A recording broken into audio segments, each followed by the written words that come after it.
All right, so now we are going to start our chapter 25, that is capacity utilization. And capacity utilization basically एक completely A2 का chapter था ये, और ये आपका AS में आ गया. All right. So now what is capacity utilization? Capacity utilization is the proportion of maximum output capacity currently being achieved. तो capacity utilization is basically आप कितना अपनी capacity जो आपके पास मौजूद है उसको आप कितना utilize कर रहे हैं. For example, if there's a class and there are 30 chairs in those class, और 30 chairs पे सिर्फ 10 लोग बैठे हुए हैं और बाकी 20 खाली हैं, so we can say that कि आपकी जो है वो 33.3% जो है वो कैपेसिटी यूटिलाइजेशन हो रही है. However, उसमें 15 लोग आके बैठ जाते हैं, सही है, और 15 खाली होती हैं, तो वी कैन से दैट कि आपकी जो कैपेसिटी यूटिलाइजेशन है वो 50% है. तो इसी तरह फैक्ट्री के अंदर अगर आपकी मशीनरी का पोटेंशियल है, आपकी फैक्ट्री का पोटेंशियल है कि वो 10,000 शूज बना सकता है, लेकिन वो अभी जो है वो सिर्फ और सिर्फ 5,000 बना रहा है. That means the capacity utilisation is of 5,000. How to calculate capacity utilisation? Current output level upon maximum output level multiply by 100. तो जो करंट आउटपुट लेवल है उसको आप डिवाइड करते हो मैक्सिमम आउटपुट लेवल से और उसको मल्टीप्लाई कर देते हो 100 से. That is simply your capacity utilisation का फॉर्मूला. सही है. तो फॉर एग्जाम्पल, अगर लेट्स सपोज एक फैक्ट्री में जो है वो total capacity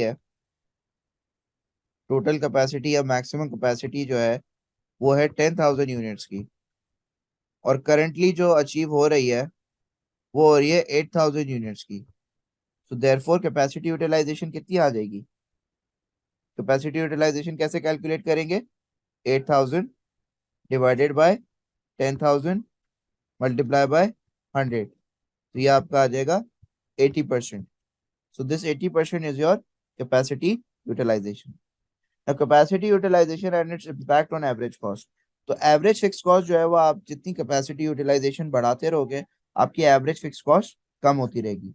So when utilization is at a high rate, average fixed cost will spread out over a large number of units and unit fixed cost will be relatively low. For example, if you're let's suppose एक जगह की rent का example लेते हैं कि अगर एक rent एक फैक्ट्री का है लेट्स सपोज 10,000, और करेंटली मैं अभी जो आउटपुट बना रहा हूँ वो आउटपुट है 5,000 का. Therefore how much will be the rent per unit? Rent per unit will be 10,000 divided by 5,000 which will be 2. अब मैं ये जो आउटपुट है इसको इंक्रीज कर देता हूँ to 10,000. That means I am increasing my capacity utilisation. If my output increase to 10,000, then my rent will be how much? $1. So this is how our increase in capacity will reduce our fixed cost per unit. सही है. तो इस तरीके से आपकी fixed cost per unit जो है वो कम हो जाती है. Now there are many potential advantages to operating at full capacity. अब full capacity का मतलब आप जितना आउटपुट बना सकते हो उतना ही बना रहे हो. जैसे फॉर एग्जांपल अगर आप जो है वो 10,000 आउटपुट बना सकते हो फैक्ट्री के अंदर तो आप 10,000 आउटपुट बना रहे हो. अगर आप एक होटल के अंदर जो है वो आपके पास 100 रूम्स हैं और 100 रूम्स फुली बुक्ड हैं, so that means you are operating at full capacity. तो फुल कैपेसिटी क्या होता है? Full capacity is when there is no spare capacity. कोई भी आपका रूम वगैरह खाली नहीं है, आप जो है वो कंप्लीट जो है वो 100% पे काम कर रहे हो. फिर उसके बाद इसके एडवांटेजेस क्या है? एडवांटेजेस इज बेसिकली आपकी यूनिट कॉस्ट मिनिमम होते हैं. अभी जैसे मैंने बताया कि $2 से $1 हो गया, सो मतलब आपके average cost per unit decrease हो जाते हैं, fix cost. And then the business will be able to claim that he is successful. Business का सक्सेस भी जो है वो उससे क्लेम हो सकता है because he is working at no spare capacity. तो जब बिजनेस के पास कोई स्पेयर कैपेसिटी नहीं होगी, बिजनेस के पास जो है वो कोई स्पेयर कैपेसिटी नहीं होगी, तो वो उसको सक्सेसफुली क्लेम कर सकता है कि हाँ यार मैं जो हूँ 100% कैपेसिटी पे काम कर रहा हूँ. हाउएवर ड्रॉबैक्स क्या है? स्टाफ पे प्रेशर आएगा, स्टाफ पे ज्यादा काम करने का प्रेशर आएगा. फिर regular customers who wish to increase their orders will have to be returned away और kept waiting for longer period. तो जो रेगुलर कस्टमर है, सही है, वो अगर आएंगे आपके पास और वो if they wish to increase their orders, सही है, तो वो रेगुलर कस्टमर को आपको टर्न अवे करना पड़ेगा क्योंकि आप फुल कैपेसिटी पे ऑपरेट कर रहे हो और आपके पास रूम नहीं है और ज्यादा बनाने का. फिर machinery will be working flat out. आपको मशीनरी 24/7 चलानी पड़ेगी, और 24/7 मशीनरी जब चलेगी तो उसमें खराबी भी आएगी, उसमें ब्रेक डाउन भी होगा, और फिर आपकी जो है वो कैपेसिटी यूटिलाइजेशन डिक्रीज होना शुरू हो जाएगी। Now moving on, access capacity. अब फुल कैपेसिटी तो है कि आप 100% कैपेसिटी यूटिलाइज कर रहे हो, however there is also excess capacity. Now what is excess capacity? Excess capacity exists when the current level of demand are less than the full capacity output of a business, also known as spare capacity. जब आपकी demand कम है, आप बना सकते हो लेकिन आपकी demand ही कम हो रही है, तो आपके पास स्पेयर कैपेसिटी बच रही है, you are having an excess capacity. So it is when the demand is low, so आप मजबूर हैं, आपको जो है वो कम बनाना ही पड़ेगा, वरना ज्यादा बनाएंगे तो वेस्टेज चला जाएगा। तो basically how to deal with this? अगर एक्सेस कैपेसिटी शॉर्ट टर्म के लिए, जैसे for example it's a seasonal downturn, जैसे आइसक्रीम की सेल्स में होता है कि विंटर में कोई आइसक्रीम नहीं खाता, तो आइसक्रीम की सेल्स विंटर में गिर गई लेकिन समर में एकदम से फिर पीक पे जाती हैं, तो आप क्या करें? आपके बिजनेस के पास क्या ऑप्शंस हैं? Number one, maintain output and produce for stock. For example आप क्या करो, आप जो है वो आउटपुट बनाते रहो, even when your product is not being demanded, तो it's just a seasonal change. जैसे अगर फॉर एग्जांपल मैं ब्लैंकेट्स की एग्जांपल दूं, कि अगर कोई फर्म सिर्फ ब्लैंकेट्स बना रहा है और उसकी डिमांड सिर्फ विंटर में होती है और समर में नहीं होती, तो समर में वो ये नहीं करे कि अपनी प्रोडक्शन बंद कर दे, वो क्या करे, वो बनाता रहे, ताकि जब विंटर आएगा so he will be having more stock and he can sell that easily. और option two is introduce greater flexibility into production process. क्या करें? प्रोडक्शन में जो है वो फ्लेक्सिबिलिटी लेकर आ जाएं, कि ब्लैंकेट्स के अलावा समर की भी कोई चीजें बनाएं। ठीक है, तो अब फ्लेक्सिबिलिटी कैसे आती है? पार्ट टाइम कॉन्ट्रैक्ट देके, कि भाई लेबर से आप बात कर लें पहले ही, उसको पार्ट टाइम कॉन्ट्रैक्ट दे दें कि भाई विंटर में जॉब होगी सिर्फ, और समर में आप को जॉब पे नहीं आना पड़ेगा। Then flexible equipment that can be switch from making other products. आपके पास फ्लेक्सिबल इक्विपमेंट होनी चाहिए कि आप ब्लैंकेट की प्रोडक्शन से कोई और चीजें प्रोड्यूस करना स्टार्ट कर दो। फिर short term working. Short term working है कि फॉर एग्जांपल स्टाफ से बोलो आपके 3 दिन आना है और 3 दिन नहीं आना। जब आपके ऑफ सीजन होते हैं ना, तो उसमें आप बोलो कि you just have to come on alternative days. सही है, तो जैसे हम लोग को अभी जैसे टीचर्स हैं, तो टीचर्स जो अभी एग्जाम टाइम है, तो एग्जाम टाइम में जो है वो क्लासेस नहीं होती, तो हम लोग को जो है वो बस ऐसी ऑल्टरनेटिव डेज पे जाना पड़ता है, या जब एक्स्ट्रा क्लास लेनी होती है जब भी जाना पड़ता है स्कूल। सही है, उसके अलावा जो है वो आप कुछ नहीं जाते। ठीक है, तो ये आपका ऑप्शन टू है which is short term supply. Now dealing with long term excess supply. अगर आपकी जो है वो लॉन्ग टर्म जो है वो एक्सेस कैपेसिटी है, सही है, या आपकी जो है वो शॉर्ट जो डिमांड है वो गिरी हुई है और वो अब दोबारा नहीं बढ़ेगी, तो आप क्या करें? You rationalise your existing operations at cut capacity. आप रैशनलाइज कर दें अपने ऑपरेशंस को और कैपेसिटी को कट डाउन कर दें। कैपेसिटी कट डाउन होगी, ऑफिस रैशनलाइज हो जाएंगे। सही है, आप जो है वो अपने ऑफिस बंद कर दें, तो इससे क्या होगा? कॉस्ट सेव होगी। और फिर रिसर्च एंड डेवलप करें इनटू न्यू प्रोडक्ट। आपको फैक्ट्री वगैरह बंद करने की जरूरत नहीं है। अगर आपका प्रोडक्ट जो है वो डिमांड कम हो रही है उसकी आहिस्ता आहिस्ता, तो आप क्या करो, आप उस प्रोडक्ट को बनाना छोड़ दो, उसको डिक्लाइन कर दो, और नए प्रोडक्ट में रिसर्च एंड डेवलपमेंट करो। तो इससे भी जो है वो आप लॉन्ग टर्म एक्सेस कैपेसिटी को डील कर सकते हो। Now moving on to another concept, that is the concept of capacity shortage. Now what is capacity shortage? Capacity shortage is कि जब आपके पास जगह कम पड़ जाती है, when your demand is very high, all right, and your capacity is short.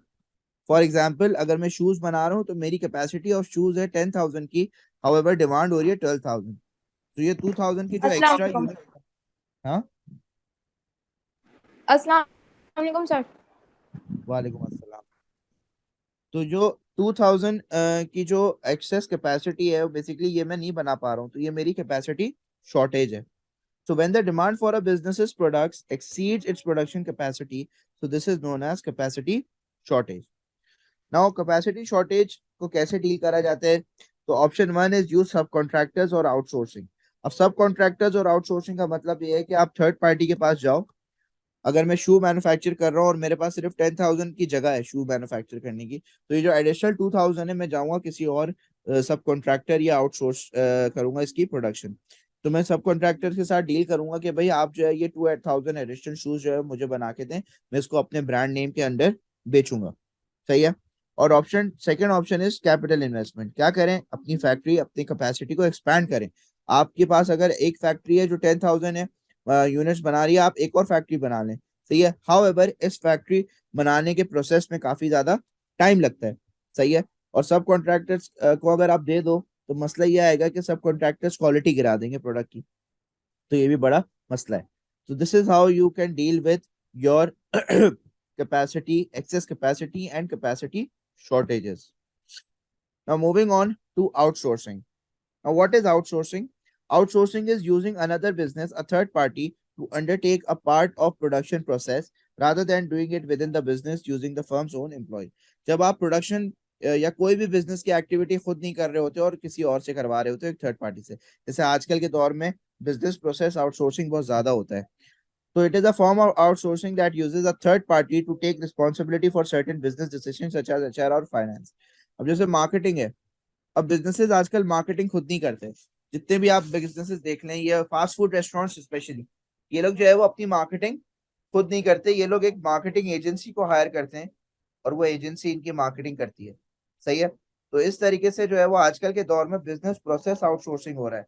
Hiring देखिए तो hiring बहुत सारे बिजनेसेस खुद नहीं करते आजकल, हायरिंग के लिए HR एजेंसीज बनी हुई उनको दे रहे होते हैं। फिर फाइनेंस की जो आपकी ये ऑडिटिंग फर्म्स होती हैं, तो बिजनेसेस ऑडिटिंग खुद नहीं करते हैं, इन फाइनेंस के फर्म्स से करा रहे होते हैं, ऑडिटिंग फर्म से। तो ये आपका जो है वो बिजनेस प्रोसेस आउटसोर्सिंग होता है, ठीक है।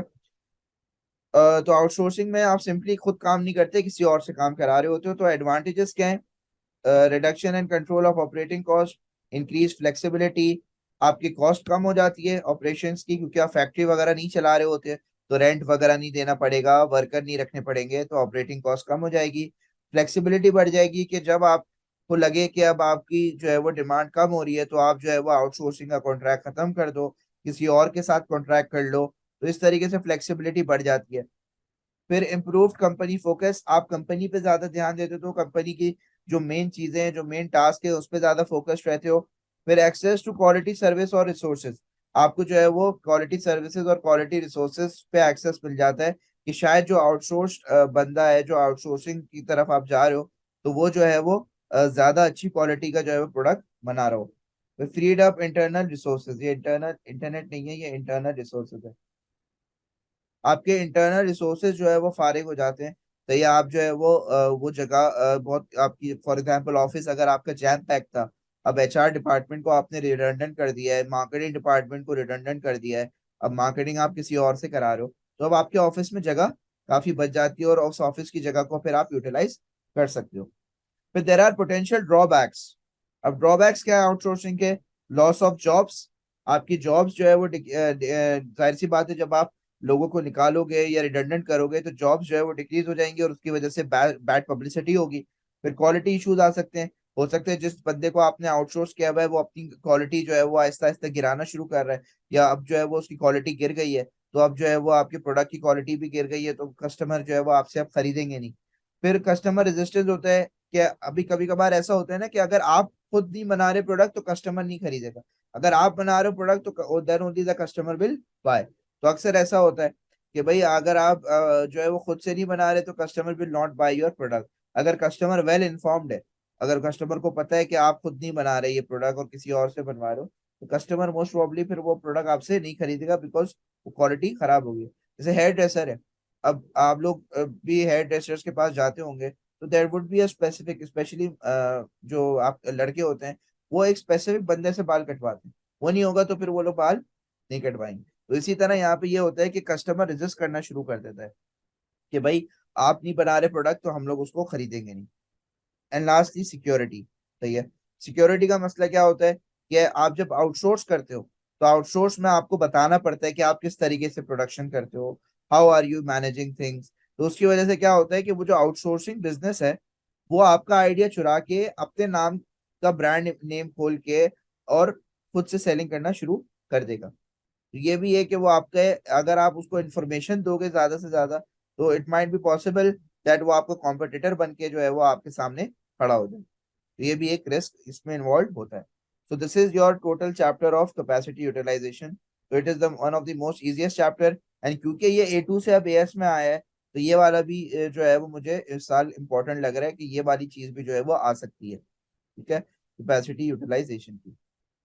Alright, so this is your chapter number 3, and आपका यूनिट 4 पूरा यहाँ पे कंप्लीट होता है। सही है, अब मैं यूनिट 5 स्टार्ट करूंगा।